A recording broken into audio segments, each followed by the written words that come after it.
Jesus' words are very powerful. You will weep and mourn while the world rejoices. You will grieve, but your grief will become joy.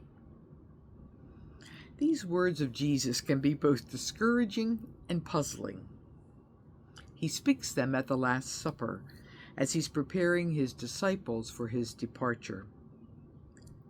They will no longer walk the dusty roads with him, sit down to dinner with him, feel his comforting hand rest on their shoulder, or gaze into his loving and challenging eyes.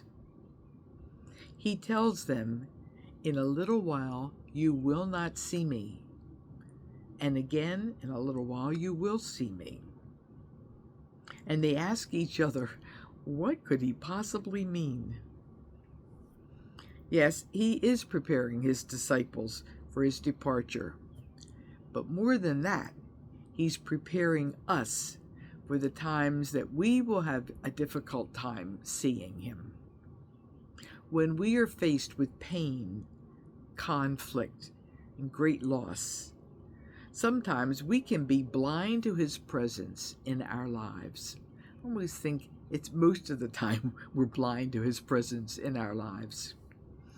But today, Jesus tells us that we will see him again. How can that be if he's going to the Father? Well, he's telling us that we will see him again because we will one day join him there at the side of the Father.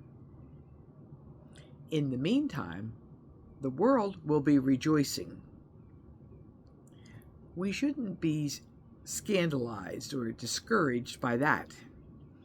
No matter how much we grieve, our grief will be transformed into a joy that's brought on by our faith that we will see Jesus again with the Father. This is the heart of the good news that Jesus speaks today.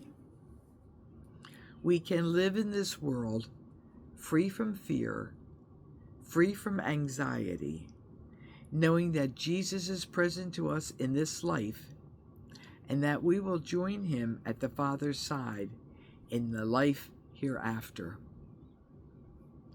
I remember meeting with a gentleman last week who's he'd been married 65 years. His wife died about a year ago. And one of the questions he asked me was, what is heaven like? Will I see my wife there? So I talked to him a little bit about the communion of saints. And not only did I believe he'd see her there, I believed that she was in the room with us then. And I said, but of course you'll be reunited. And this grin broke out on his face, and he said, that's what I think too.